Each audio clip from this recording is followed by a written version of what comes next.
After stepping out of the house onto the front porch, Marshal Henry Hancourten announced to Ross Moore and the rest of the world, "My God, Ross, there was somebody murdered in every bed."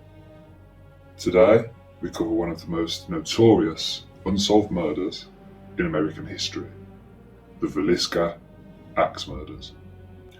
Before we deep dive into the story, please tap the like button, hit the notification bell, and subscribe to this channel for a feast of grim and grisly content. I am your host, Severed Soul. This story is particularly disturbing, so viewer discretion is advised.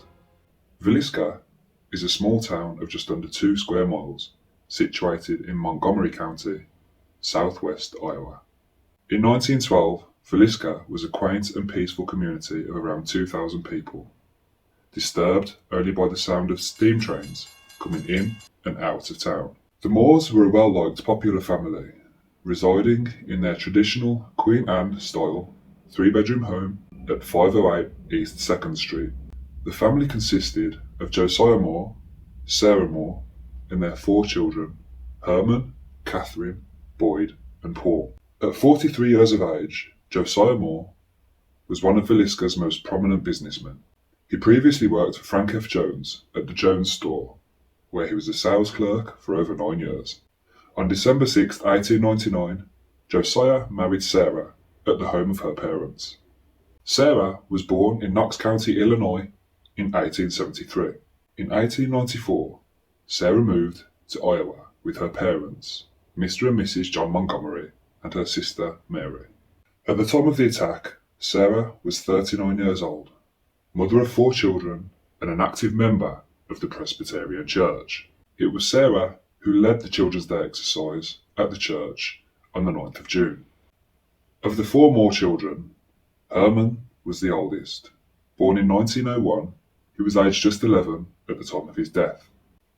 It was said that Herman was very much his father's son and was often seen by his father's side.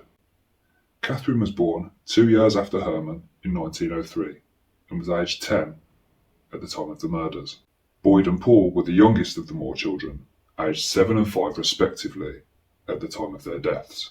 The last 2 victims in today's story are Lena Gertrude Stillinger and Ina Mae Stillinger, aged 12 and 8 at the time of the murders.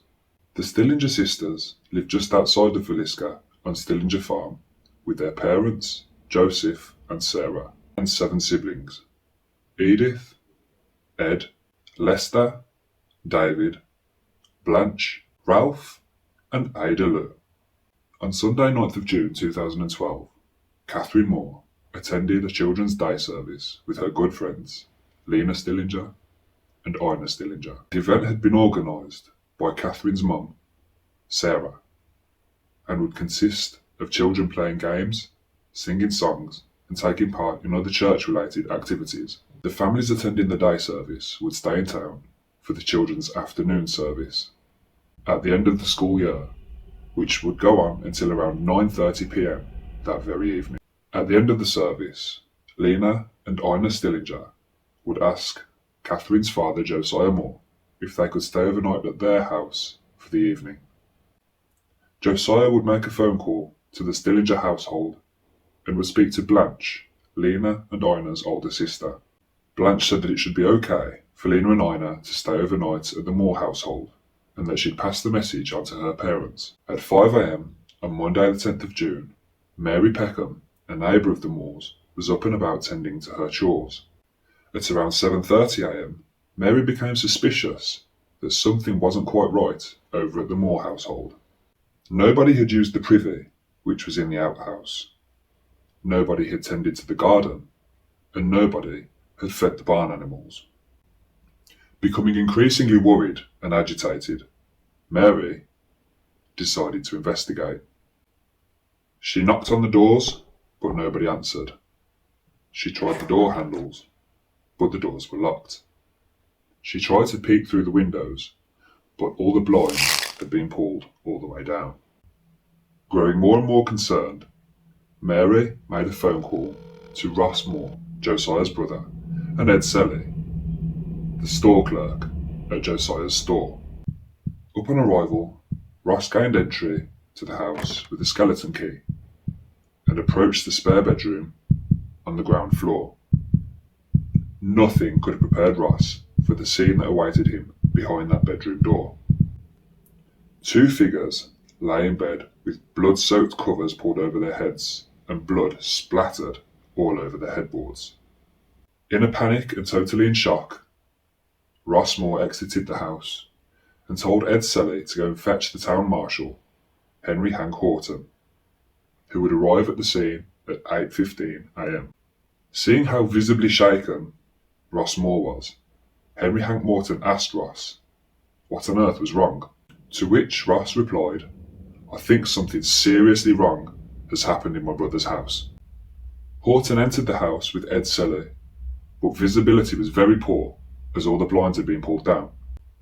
So Hank lit a lamp with a match and proceeded to investigate the house. Horton and Selly entered the ground floor bedroom and opened the blinds. What they found was the bodies of two girls, one older than the other, who had both clearly been the victim of blunt force trauma to the head, both deceased on the scene.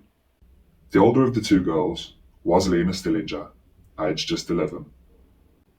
She had been pulled partially down the bed, lying on her right hip with her shoulders flat on. Her underwear had been removed and her nightdress had been pulled up above her waist, leaving her fully exposed, although evidence would suggest that she was never sexually assaulted. It's thought that Lena Stillinger was the only victim of the attack to have woken up, because of what appeared to be a cut mark on her arm, thought to have been caused as she was trying to protect herself. However, further examination would show that the blood on Lena's arm came from the wound on her head. The other body in that room was Lena's younger sister, Ina Mae Stillinger. The axe used to commit the murders had been partially cleaned, although it did still have hair and blood on it, and had been left leaning against the wall in that very bedroom. Beside the axe was a 4-pound piece of slab bacon that had been partially wrapped in cloth or towel. At this point, Ed Selly had seen enough, and he left Marshal Horton to venture upstairs all alone. Horton walked upstairs and entered the master bedroom, where once again he would find two bodies laying with covers over their heads. Only this time there was more blood. A lot more blood. Horton carefully peeled back the covers from over the faces of the victims lying in the beds, and he recoiled at the horror that he saw. Sarah Moore was barely recognisable, with inch-thick gashes across her face, from the top of her head down to the jaw.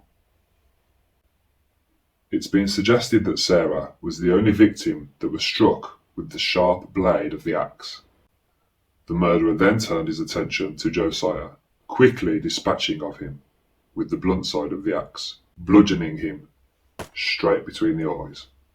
With both parents dead, Horton turned and entered the final bedroom, where lay the Moore children, Herman, Catherine, Boyd and Paul.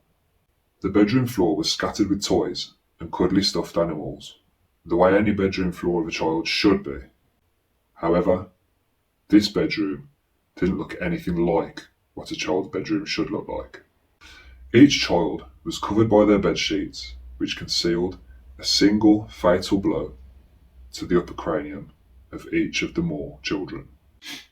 Innocent children, lying sound asleep peacefully in their beds, massacred by a cowardly monster. Horton observed gashes in the ceiling of the children's bedroom too. Only these marks in the ceiling were too far away from any of the children to have landed a blow. This led investigators to believe that the killer was swinging the axe around in a crazed frenzy. It's thought that once the killer had finished in the children's bedroom, he would return to Josiah and Sarah's bedroom, apparently not quite satisfied with the carnage that he'd already caused. It was evident, looking at the state of Josiah's face, or what was left of it, that this attack was personal. Reports suggest that the killer returned to Josiah's bedside, lifted his axe in the air, and swung as hard as he could. Again, and again, and again, until there was nothing left of Josiah's face from the jawline upwards. In fact, all that was left was mush and the back plate of Josiah's skull. It's thought that the killer struck Josiah up to 30 times. On Tuesday, the 11th of June, forensic expert Mr. McCaffrey arrived in Villisca on the train, so intoxicated he had to be assisted off the train. An enraged and disgusted Hank Horton would escort Mr. McCaffrey to his hotel room, where it would take him up to 6 hours to sober up. Between the time the murders took place and Mr. McCaffrey arriving on the scene, hundreds of Villisca locals had been in and out of the house, potentially tampering with vital evidence, and no fingerprints were left on the scene. There were a number of suspects in the murders. One of the most commonly speculated theories was that Frank F. Jones, a former employer of Josiah, had enough motive to want him dead. After terminating his employment with Jones, Josiah would go on to open a competing hardware store right across the street, taking the John Deere plough franchise with him and becoming a business adversary. It was also rumoured, but never proven, that Josiah had engaged in a sexual relationship with Donna Jones, wife of Frank's son, Albert Jones. Donna would arrive in Villisca 4 years prior to the murders after accepting a position as a country school teacher. Described as an enigmatic, dark beauty, it wasn't long before she attracted the attention of Albert Jones. Albert Jones was described as being slow, portly, and ineffectual, yet he was the only son and heir to Frank Jones's wealth. Donna and Albert married in 1910, but Donna soon earned herself a reputation for being excessively flirtatious with other men. Telephone operators would observe conversations between Donna and the local gentleman, one of whom was Josiah.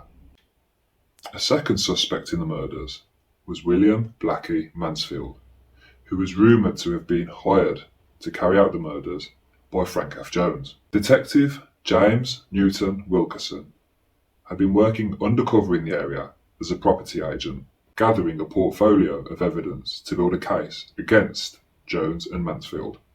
Wilkerson strongly believed that Mansfield was guilty of the murders of his wife, his child, his mother-in-law, and his father-in-law, who had all been murdered in exactly the same way as the Moores and the Stillinger girls, with an axe, all the mirrors covered with cloths. Wilkerson was convinced that Mansfield was a cocaine addict and desperate for money, and so it would have been easy for Frank Jones to persuade Mansfield to commit the murders for a fee. After Wilkerson had convinced the grand jury to investigate Mansfield in 1916, Mansfield was arrested and brought to Montgomery from Kansas City. However, payroll records would provide an alibi that Mansfield was in Illinois at the time of the murders, and so he was released due to lack of evidence. Mansfield would then win a lawsuit against Wilkerson and was awarded $2,225. Wilkerson believed that pressure from Jones resulted not only in the release of Mansfield, but also in the subsequent arrest and trial of Reverend George Kelly. Reverend George Kelly was a man of small physical stature, standing at 5'2" and weighing just 119 pounds. Described as a tiny, nervous, bird-like man, not the typical prototype for an axe killer. However, Reverend George Kelly had a history of mental illness. He was a registered schizophrenic, had tendencies of extreme paranoia, and was also a known sexual deviant. Born in England, Kelly arrived in New York in 1904 and was a travelling Methodist preacher, never staying anywhere for longer than a few months. Kelly arrived in Villisca on the train on June the 8th to serve at the children's service at the Presbyterian Church which would be attended by the Moore family and the Stillinger girls the very next day. On Monday 10th of June at 5:19 am, Kelly would leave Villisca on the number 5 train, 3 hours before the murders had been discovered. However, Kelly was overheard telling other passengers on the train that 8 souls had been butchered in their beds in Villisca. Over the next week, Kelly became obsessed with the murders, writing letters to investigators, detectives, and relatives of the Moores and Stillingers. These letters started to attract attention of officials investigating the case. Tom O'Leary of Hayes Detective Agency grew increasingly suspicious of Kelly and wrote him a very flattering letter asking him what happened on the night of the murders. Kelly wrote back to O'Leary, claiming that he had been out walking when he heard the thud of an axe. He said that the killer had been disturbed by a couple walking by and stepped out onto the porch until they had passed. Kelly also claimed that Sarah Moore had reared up in bed before the killer had struck. Kelly would be investigated over the following months and would be convicted in 1914. Sentenced to Leavenworth Federal Penitentiary, but was instead transferred to St. Mary's Hospital for the Mentally Ill, where he was treated with months of therapy. Months after the murder, Kelly signed a confession stating that God had whispered to him, "Suffer the children to come unto me." However, Kelly would later recant that confession at his September trial, where he was acquitted. Given Kelly's sexual obsession and the way that Lena Stillinger's body was left posing in a suggestive manner, on top of the fact that Kelly took a blood-stained shirt to be laundered just 1 week after the murder, many suspecting fingers were pointing in his direction. However, he would also be acquitted at his November trial. There were several other suspects in the murders. Henry Lee Moore, who was no relation to the murder victims, was a forger, murderer, and suspected serial killer, who was convicted of killing his own mother and grandmother with an axe in their own home. Some believed that Henry Moore was guilty of the Villisca murders, along with a string of other murders across different states, but he was never convicted. Sam Moyer was married to Josiah's sister. At an inquest, it was reported that Moyer had threatened to kill Josiah on a number of occasions. However, an alibi cleared him of the crime. The last suspect on this list is Andy Sawyer, who travelled around looking for work. He was employed by a bridge foreman. However, some of his colleagues soon became suspicious of his erratic behaviour. Seemingly obsessed with the murders, Sawyer would sleep fully clothed and grip tightly onto his axe, as if ready to make a quick escape. He even told his foreman that he was in Villisca on the night of the murders, but he fled fearing that he'd be suspected as he was new to the area. And so, nobody was ever actually sentenced for the murders, which to this day remains one of America's most notorious unsolved murder cases. Who do you think committed the murders? And how did the killer murder 8 people without any of them waking? Please put your thoughts in the comments, tap the like button, hit that notification bell, and subscribe to this channel for more grim and grisly content.